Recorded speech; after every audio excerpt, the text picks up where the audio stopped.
લગભગ 12 વાગ્યાનો સમય થતો હતો અને એક ચોર ચોરી કરવાના ઈરાદેથી મંત્રીના ઘરની અંદર ઘૂસી ગયો. તે રૂમની અંદર મંત્રીની પત્ની સૂઈ રહી હતી. જ્યારે ચોર કબાટ ખોલીને ચોરી કરવા લાગ્યો તો થોડીક અવાજ થવાને કારણે મંત્રીની પત્નીની આંખો ખુલી ગઈ. મંત્રીની પત્નીએ ચોરને જોયો, પણ જોતાં જ તેને ઉપર મોહિત થઈ ગઈ, કારણ કે ચોરની હાઇટ 6 ફૂટની હતી અને શરીર પર ખૂબ જ તંદુરસ્ત અને પહેલવાન જેવું હતું અને ઉંમર 24 વર્ષની હતી. મંત્રીની પત્નીએ ચોરને કહ્યું, જો તારે મારું કામ કરવું પડશે, નહીંતર હું અવાજ કરીને બધાને બોલાવી દઈશ, અને જો તું મારું કામ નહીં કરી આપીશ તો હું તેના બદલામાં તારે જોઈએ એટલા રૂપિયા આપીશ. આમ કહેતા મંત્રીની પત્ની એક કપડાને હટાવવા લાગી. બધા જ કપડાં હટાવ્યા પછી ચોરની સામે ઊભી રહી ગઈ. ચોર તેને વિચિત્ર નજરથી જોવા રહ્યો હતો, પરંતુ મંત્રીની પત્ની ખૂબ જ સુંદર હતી. થોડી વાર પછી મંત્રીની પત્નીએ તેને ચોર સાથે ખૂબ જ આનંદ કર્યો. મિત્રો, આ ઘટનાની શરૂઆત ઉત્તર પ્રદેશના લખનઉ શહેરમાં થઈ હતી. 45 વર્ષના રામલાલે એક મંત્રી હતો. મંત્રી પદ ઉપર રહીને તેણે ખૂબ જ પૈસા કમાવ્યા હતા અને આ બધા પૈસા તેણે બિઝનેસની અંદર લગાવી દીધા હતા. તેની પહેલી પત્ની 2 વર્ષ પહેલાં એક એક્સિડન્ટની અંદર મૃત્યુ પામી હતી.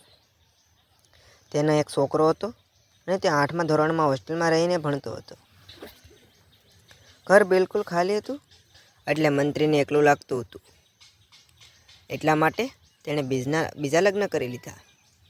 તેની બીજી પત્નીનું નામ હિના હતું અને તેની ઉંમર લગભગ 28 વર્ષની હતી અને જોવામાં ખૂબ જ સુંદર અને તંદુરસ્ત પણ હતી.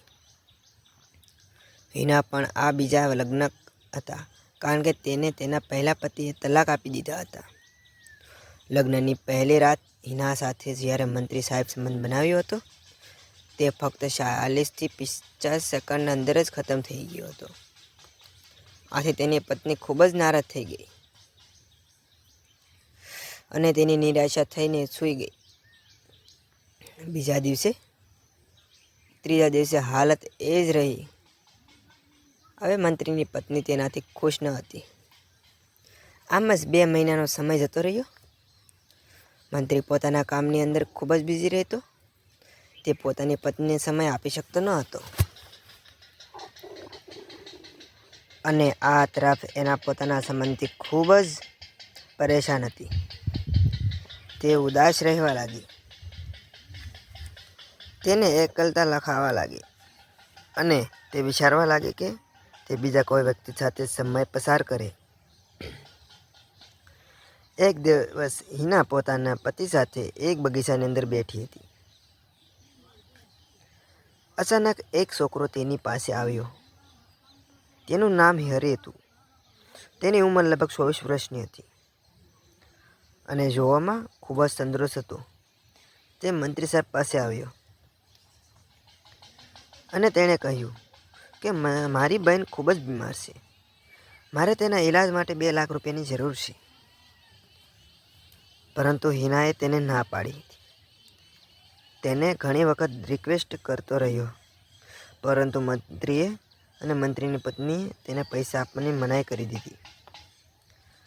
હરીને ખૂબ જ ગુસ્સો આવ્યો અને તેણે આજે રાત્રે તે મંત્રીના ઘરમાં ચોરી કરવાનું વિચાર્યું. તેણે વિચાર્યું કે હું ચોરી કરીને પૈસા લાવીશ અને મારી બહેનનું ઓપરેશન કરાવીશ.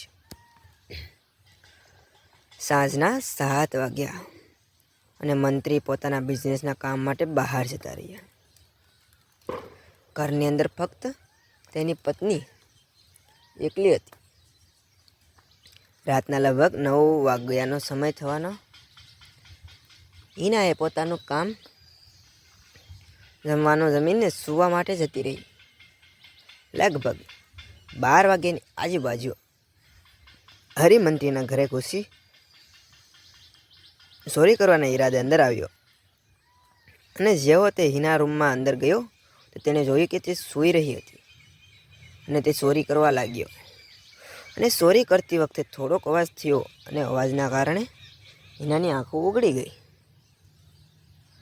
અને જ્યારે હિનાને ચોરને જોઈ તેના શરીરની અંદર એક અલગ પ્રકારનો કરંટ દોડવા લાગ્યો.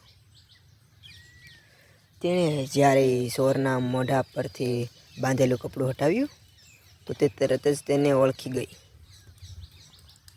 મંત્રીની પત્ની ચોરની કમજોરી જાણતી હતી એટલે તેણે હરીને કહ્યું, જો તું મારું કામ કરીશ તો હું તને ખૂબ જ પૈસા આપીશ.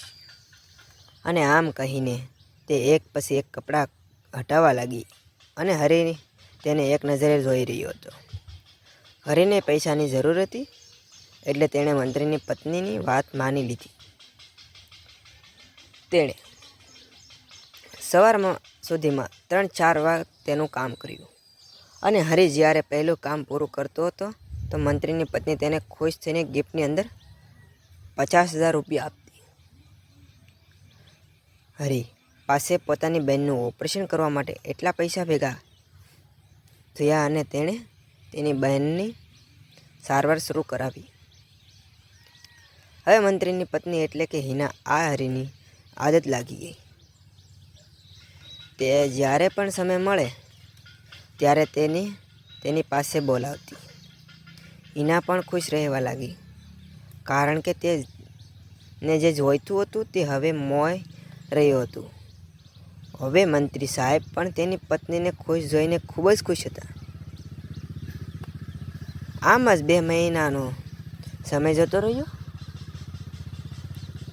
એક દિવસ ના 4 વાગે હિનાએ હરીને ઘરે બોલાવી અને હરી જ્યારે મંત્રીના ઘરે ગયો અને તે ધીમા ધીમે એના રૂમની અંદર ગયો અને એના સાથે આનંદ કરવા લાગ્યો. ત્યારે અચાનક મંત્રી સાહેબ છુપાઈને તેના રૂમની અંદર પ્રવેશ કર્યો અને તેણે તેની પત્નીને આપત્તિજનક સ્થિતિમાં જોઈ અને તે ખૂબ જ ગુસ્સે થઈ ગયો અને તેણે બાજુમાં પડેલી ફૂલદાની ઉઠાવી અને છોકરાના માથામાં મારી અને ઘટના સ્થળ ઉપર જ હરી પોતાનો જીવ છોડી ગયો. આ ઘટનાનો ઉદ્દેશ કોઈનું દિલ દુખાવવા માટે નથી, પરંતુ તમે એટલા માટે જણાવીએ છીએ કે ખોટા સંબંધ બનાવવાના કારણે હરી પોતાની જિંદગીથી હાથ ધોઈ બેઠો. મિત્રો, વિડીયો પસંદ આવે તો વિડીયોને લાઈક અને ચેનલને સબસ્ક્રાઈબ કરવાનું ના ભૂલતા. ફરી મળીશું આવતીકાલે એક નવા વિડીયોની અંદર. ત્યાં સુધી આવજો. વિડીયો પૂરેપૂરો જોવા બદલ તમારો સૌનો ખૂબ ખૂબ ધન્યવાદ. વાર્તાની અંદર આવેલા નામ, પાત્ર, ઘટના અસ્તિત્વમાં કોઈ પણ જાતિ કોઈની સાથે લેવા દેવા નથી. આ વિડીયો ફક્ત અને ફક્ત મનોરંજનના ઉદ્દેશથી બનાવવામાં આવેલો છે. તો ફરી મળીશું આવતીકાલે. ધન્યવાદ. બાય બાય મિત્રો.